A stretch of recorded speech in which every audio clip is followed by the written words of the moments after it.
Most people who've paid extra for Wagyu at the grocery store or ordered it off a restaurant menu have already been ripped off. They just don't know it yet. And the reason it keeps happening is simple. The word Wagyu in the United States is one of the most commercially abused labels in the food industry, and almost nothing is stopping companies from putting it on whatever they want. Here's how loose it actually is. A product can carry less than half the genetics of a true Wagyu animal and still be legally sold as Wagyu. The label doesn't have to tell you that. It just says Wagyu in big letters. You pay the premium, and the gap between what you expected and what you got stays invisible, which is exactly how they want it. Fast food chains, grocery store foam trays, sports bar menus, upscale steakhouses. The word is everywhere, and most of what's behind it shares one thing in common. The label is doing the selling, not the beef. What you're about to see are 6 specific red flags that tell you exactly when you're being taken, and 3 brands that are actually worth your money. One of these flags is the one almost nobody thinks to check, and it's probably the most common way people get ripped off. We're gonna build to it. You've seen it at the grocery store. You've seen it on restaurant menus. Wagyu burger, Kobe sliders, a 5 Wagyu ground beef sitting in a foam tray next to the regular ribeyes. And because Wagyu has a reputation for being the best beef in the world, you assumed paying extra for it meant you were getting something real. Most people do. The problem is, the word Wagyu on a label in the United States means almost nothing legally, and the industry has been exploiting that gap for years. This video covers 6 red flags that tell you exactly when you're being ripped off, and then 3 brands that are actually worth buying. We're going to go through the red flags in order from bad to worst, because the last one is the one most people never even think to check, and it's probably the most common way people get taken. Before we get into the flags, here's the piece of context that makes everything else make sense. Under USDA rules, beef only has to have 46.9% Wagyu genetics to be sold as Wagyu at retail. The other 53% can be Angus, standard grocery store beef.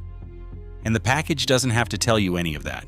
It just says Wagyu in big letters, and that's legally fine. So when you see Wagyu at the store and you're wondering why it's only a little more expensive than regular beef, that's why. You're probably buying something that's barely Wagyu at all. And restaurants are even worse. Every single restaurant in the nation that claimed Kobe beef on its menu, and there were hundreds, was lying, along with retailers. Many were charging 3 figures for steaks or $50 for a burger, and implicated in this were numerous celebrity chefs. This wasn't a few bad actors. It was industry-wide. Before we get into the checklist, it's worth pausing on why any of this matters. Real Wagyu isn't hype for hype's sake. Wagyu cattle are genetically wired to produce an extraordinary amount of intramuscular fat, the fine white marbling you see running through the meat. And that fat has a lower melting point than regular beef fat.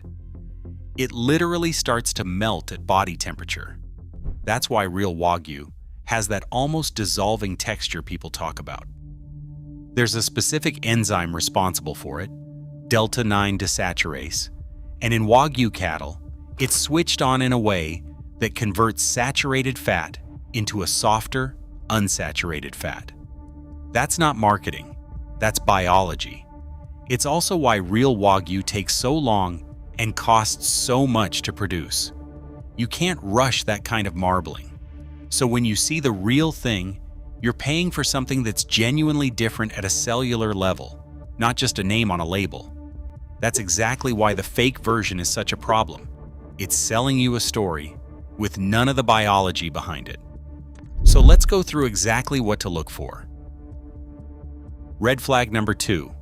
The price is suspiciously low for what they're claiming. This one seems obvious when you say it out loud, but it's amazing how often people ignore it because they want the deal to be real. Here's the actual math. Genuine Japanese A5 Wagyu, the highest grade, the stuff with the insane white marbling that looks like a snowstorm, runs over $150 a pound at minimum. and often much more. Authentic Kobe beef, which is a specific certified regional variety of Japanese Wagyu, is even rarer and more expensive. There are only about 3,000 head of certified Kobe beef cattle in the world, and they all live in Japan. That's the entire global supply. So if you're looking at a menu that's selling a Kobe burger for $18, or a grocery store selling a 5 Wagyu ground beef for $12 a pound, the math doesn't work. The supply doesn't exist to make that possible. What you're looking at is a marketing label on ordinary beef. The price floor matters because real Wagyu costs real money to produce. Wagyu cattle produce extraordinary amounts of intramuscular fat, the fine white streaks visible throughout the meat. And this fat melts at a lower temperature than conventional beef, basting the meat from within as it cooks. Getting cattle to produce that kind of marbling takes a specific breed, a specific feeding program, and a lot of time. Mishima Reserve cattle, for example, are long-fed a carefully managed diet of grasses and grains and raised up to a year longer than the American standard, because allowing the animals to gain weight slowly is what maximizes development of the superior characteristics of the Wagyu breed. That extra year costs money. That feeding program costs money. If the price on the package doesn't reflect any of that, the product probably doesn't either. So the first thing to do before buying anything labeled Wagyu is to ask yourself, does this price make sense for what they're claiming? If it's cheap, it's almost certainly not what it says it is.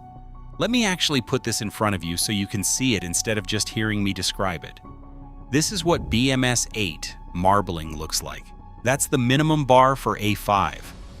Notice how fine and even the white fat is threaded through the muscle, almost like a snowflake pattern. Now here's a package of Wagyu ground beef from a regular grocery store. You can't even see marbling in ground beef. That's the whole problem, which we'll get to. But look at the price tag next to it. $3 more per pound than the regular ground chuck sitting right beside it. That gap is not what real marbling costs.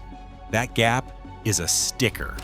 Once you've seen genuine marbling next to a Wagyu label with none of the visual evidence to back it up, you stop trusting the word on the package and start trusting what's actually in front of you. Red flag number 3. The label says Wagyu-style or Wagyu blend. These two phrases are the clearest tells that a company knows they don't have real Wagyu and is hoping you won't notice the wording. Wagyu-style means the beef was produced in a way that is inspired by Wagyu farming methods. It does not mean the animal has Wagyu genetics.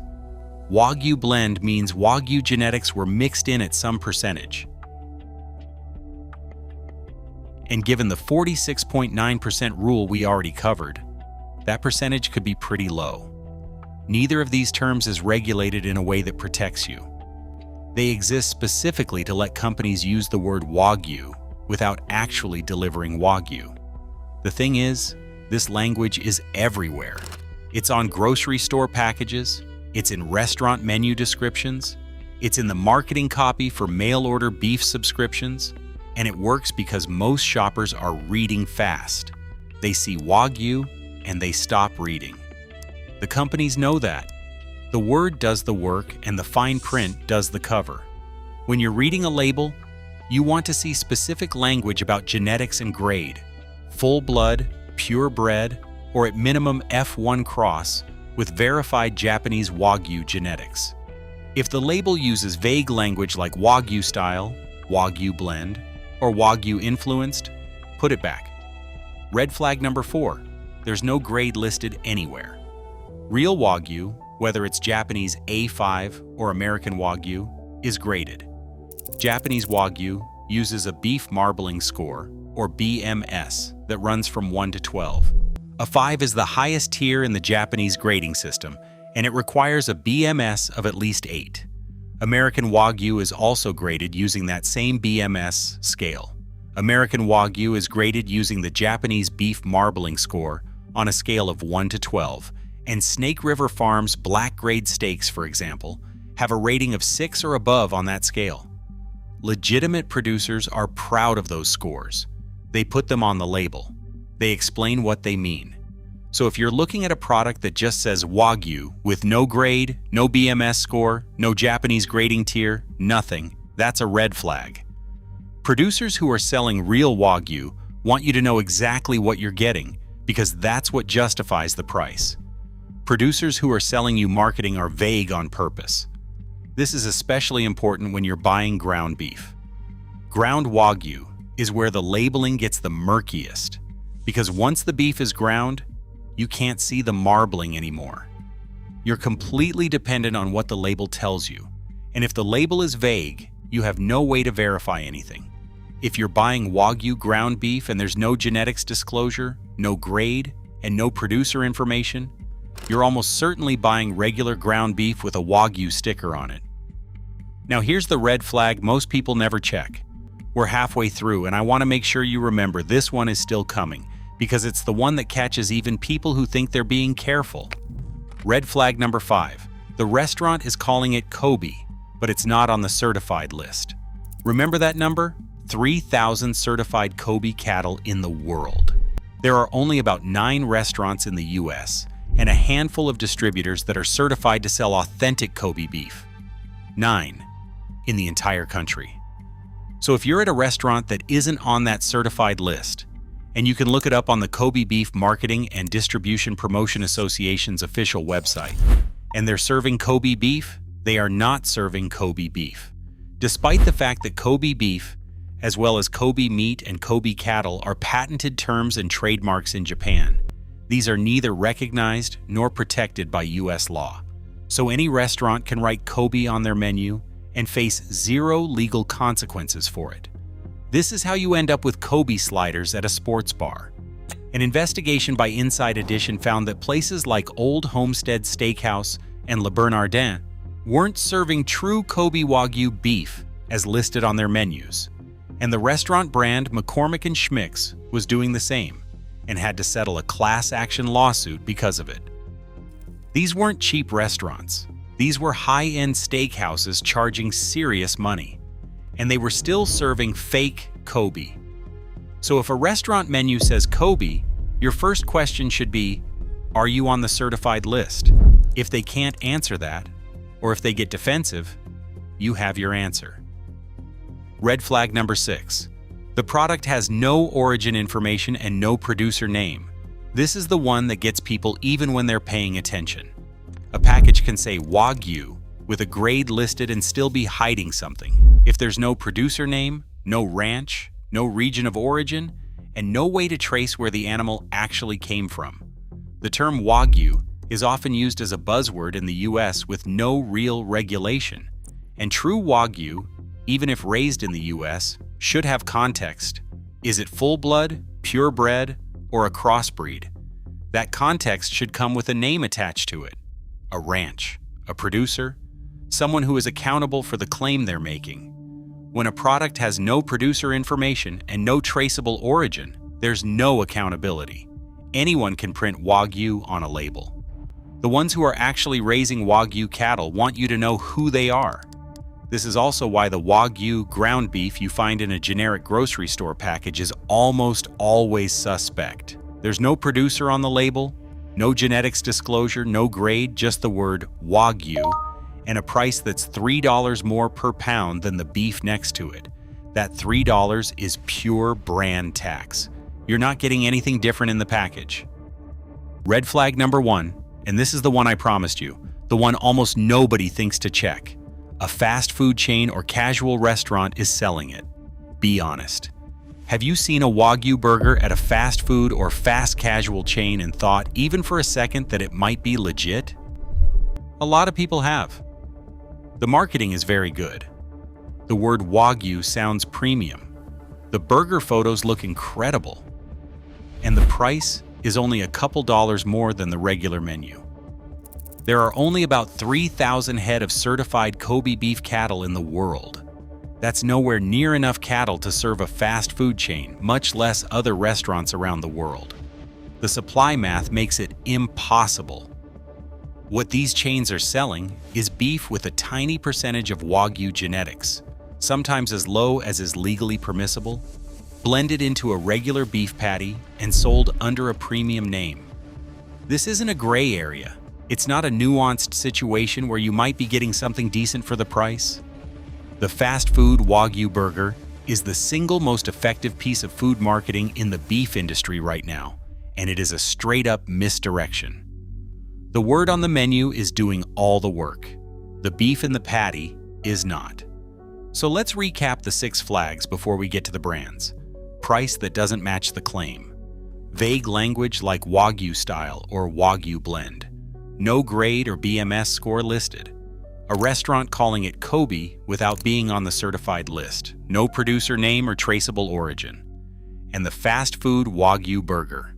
If you see any one of those, walk away. If you see 2 or more, someone is actively trying to take your money. There's one more piece of this you should know about, because it's brand new and almost nobody's talking about it yet. As of January 2025, the USDA rolled out something called the Authentic Wagyu Beef Certification, the first federal standard of any kind for the word Wagyu in this country. Producers can now apply to get certified, and if they do, they have to meet actual requirements around genetics and marbling to use that label. That sounds like great news, and it is a step in the right direction. But here's the catch. It's completely voluntary. Nobody is required to get certified. A company can skip the whole program and keep selling 46.9% Wagyu genetics as Wagyu exactly like they always have, with 0 consequences. So this doesn't close the loophole. It just gives you one more thing to look for. If you see that USDA Authentic Wagyu Beef Certification on a package, that's a genuinely good sign. If you don't see it, that doesn't mean it's fake, but it does mean you're back to relying on everything else in this checklist. Now here are 3 brands in the USA that are actually doing this right. Snake River Farms. This is the most widely available, legitimate American Wagyu producer in the country. The pioneers of American Wagyu beef, Snake River Farms is coveted by award-winning chefs and served in top-rated restaurants worldwide, crossbred from 100% Japanese Wagyu and high-quality American cattle, delivering exceptional marbling, a buttery texture, rich beef flavor, and a lingering finish. They're transparent about their genetics. They publish their BMS grades, and they've been doing this long enough that their supply chain is well established. Their cattle are raised along the high plains of the Snake River in eastern Idaho, and managing the production process from start to finish, their herd has developed into one of the most highly regarded groups of Wagyu cross cattle in the world. You can order directly from their website, and you'll find them at some higher-end grocery stores and butchers. The key thing is that when you buy from Snake River Farms, you know exactly what you're getting and why it costs what it costs. Mishima Reserve.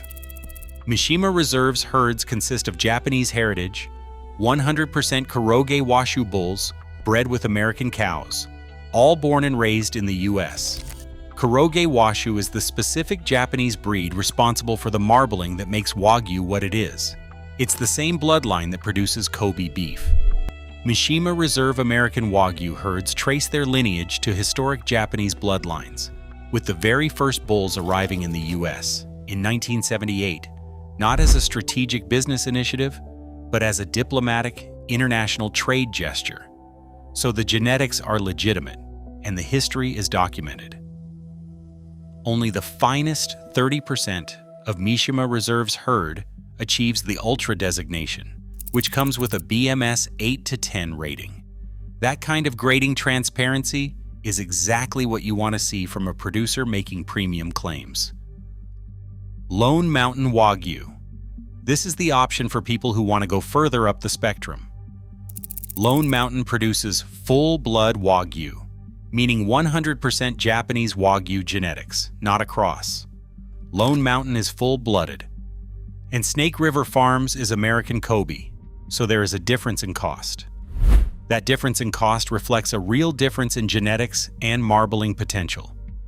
If you want the closest American-produced equivalent to what you'd get from Japan, Lone Mountain is where you go. They're more expensive and harder to find, but they're transparent about exactly what they're selling and why.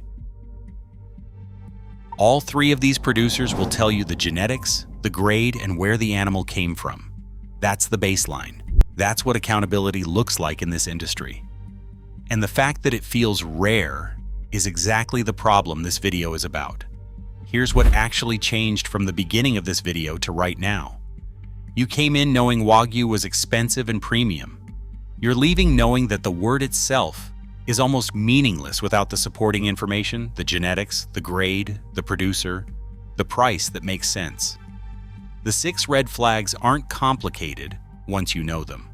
Price doesn't match the claim. Vague label language, no grade, fake Kobe at a restaurant, no producer name, and the fast food Wagyu burger. Those 6 things are your filter.